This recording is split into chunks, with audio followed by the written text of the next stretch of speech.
بسم اللہ الرحمن الرحیم۔ زندگی کی شان جب دھیرے دھیرے اترتی ہے اور دل کے چراغوں میں روشنی کم ہونے لگتی ہے تو انسان خود سے ایک سوال پوچھتا ہے، کیا میں تھک گئی ہوں یا مجھے بس یاد دہانی کی ضرورت ہے؟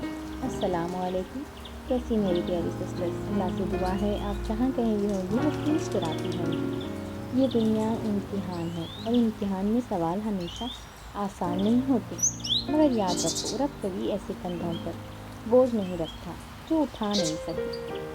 کبھی دل چاہتا ہے سب چھوڑ دیا جائے، کبھی خواب بوجھ لگنے لگتے ہیں، کبھی اپنی ہی محنت بے معنی محسوس ہوتی ہے، لیکن وہ لمحہ یاد رکھو جب تم نے پہلی بار ہمت باندھی تھی اور کہا تھا میں ہار ماننے والی میں سے ہوں ہی نہیں۔ ہمیں ہمیشہ یاد رکھنا چاہیے کہ غم نہ آئے۔ اسلام یہی سکھاتا ہے کہ غم میں بھی رب کو نہ چھوڑا جائے۔ قرآن ہمیشہ یاد دلاتا ہے، بے شک ہر تنگی کے بعد آسانی ہے۔ یہ آیت قرآن میں بھی ہے، یہ جینے کے لیے ہے، اس لمحے کے لیے ہے جب آنکھوں میں نمی ہے اور دل میں سوال ہے۔ اے تھکے ہوئے مسافر، نماز صرف فرض نہیں، پناہ ہے۔ سجدہ صرف رسم نہیں، طاقت ہے، اور دعا صرف الفاظ نہیں، رب سے براہ راست ہے۔ جب کوئی تمہیں نہ سمجھے، جب دنیا تمہاری خاموشی کو کمزوری سمجھنے لگے، تو یہ رات آخری پہر ہے۔ اپنے رب کے سامنے کھڑے ہو جانا، وہ تمہاری وہ بات بھی سن لیتے ہیں جو تم زبان پر نہیں لا سکتے۔ کامیابی صرف دولت کا نام تو نہیں ہے، کامیابی وہ سکون ہے جو حلال کی روٹی میں ہے، وہ نیند ہے جو مطمئن دل کے ساتھ ہوتی ہے۔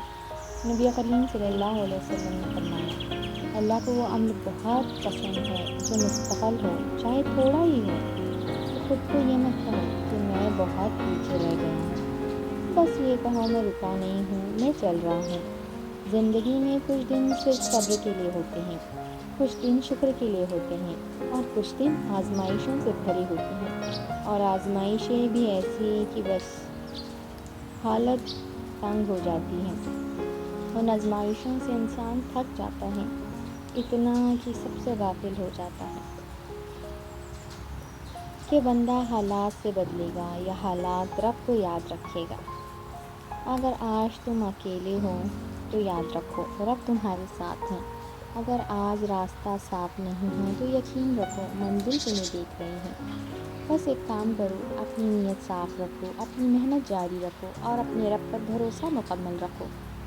جو رب کو چھوڑ کر سب پر بھروسہ کرے وہ ٹوٹ ہی جاتے ہیں، اور جب سب چھوڑ کر رب کو تھام لیتے ہیں وہ سنبھل جاتے ہیں۔ ہمت رکھو، صبر کرو، دعا نہ چھوڑو، کیونکہ اللہ کی مدد خاموشی سے مگر ٹھیک وقت پر آتی ہے۔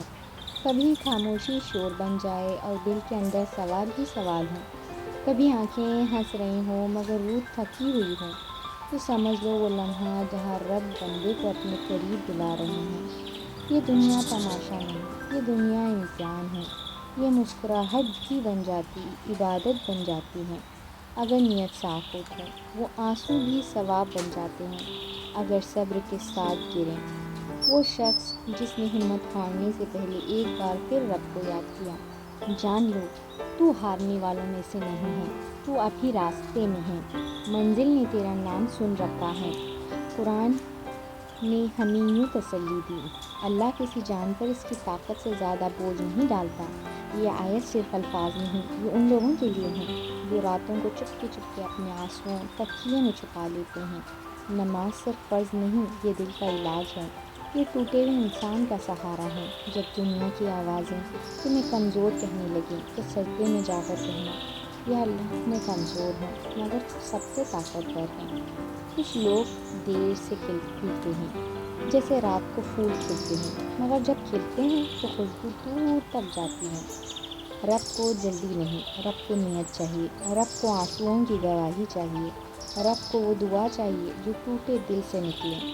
اگر آج رزق کم لگے تو یاد رکھنا، رزق صرف پیسے کا نام نہیں، کبھی عزت رزق ہے، کبھی صبر ہے، اور کبھی دل کا سکون ہے۔ نبی کریم صلی اللہ علیہ وسلم نے فرمایا، سب سے بہتر عمل وہ ہے جو مستقل ہو۔ تو تھک جانا برا نہیں، رک جانا برا نہیں، گر جانا گناہ نہیں، اٹھنے سے انکار کر دینا گناہ۔ رب کے فیصلے ہماری خواہشوں سے مختلف ہوتے ہیں، مگر ہماری بھلائی سے کبھی مختلف نہیں ہوتے۔